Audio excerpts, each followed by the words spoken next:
من ضمن الفيديوهات اللي اتفرجت عليها بتاعت الشباب اللي حرروا سوريا. شفت الحقيقة فيديوهات صعقتني. اتصدمت.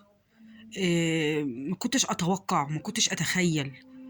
آه، جنود بشار من ضمن التعذيب اللي كان بيعذبوا الأهالي سوريا، إنه كانوا بيقول لهم قولوا لا إله إلا بشار. يعني أنا شفت فيديو لراجل بيدفنوه حي، بيدفنوه حي وبيقولوا له قول لا إله إلا بشار. فرفض الراجل يقول لا إله إلا بشار ويقول لا إله إلا الله محمد رسول الله. راحوا قايلين له ادفنوه، اقبروه، يعني ادفنوه. وشفت تاني فيديو تاني برضو العيل صغير مغميين عينيه ويقولوا له مين اللي خلقك؟ يقول لهم بشار.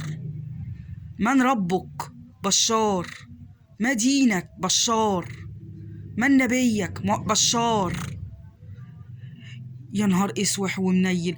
ده ده احنا ما خدناش عبر بقى من فرعون. قصة فرعون اللي جت في القرآن لما قال أنا ربكم الأعلى فأخذه الله نكال الآخرة والأولى. ده احنا ما عداش بقى علينا القرآن ده. ده احنا ما فيش تعاظ من القرآن بقى خالص. وجم بقى آلهة هذا الزمان، فراعنة هذا الزمان. جه فرعون هذا الزمان في سوريا يقول للناس من ربك، عشان يقولوا بشار. مدينك بشار. انت للدرجة دي كافر؟ انت للدرجة دي فرعون موسى؟ ما اصل ملهاش مسمى الا انت الا كده. وبعدين الجنود بعمرها ما هتقول حاجات انت مش مديهم التعليمات بيها، مش مديهم ان هم يقولوا كده للشعب. لا اله الا وصلت. ده انت مش بتطغى على الشعب فقط، ده انت كمان بتطغى على الله. ده انت بتفتري على الله.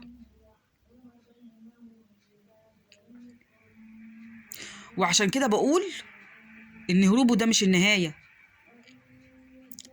طالما وصل بيه الحال ان يقول انا ربكم الاعلى، وان يحط التعذيب والموت قصاد ان هم قدام شعبه، قصاد ان هم يقولوا لا اله الا بشار، لا يبقى الهروب مش نهاية. لا ده انت ليك قصة تانية بقى في الدنيا مع ربنا غير هروبك ده. مش حاجة. لا، يبقى انت لسه بقى هنشوف بقى بعد كده فيك حاجات تانية كتير. لازم تكون عبرة.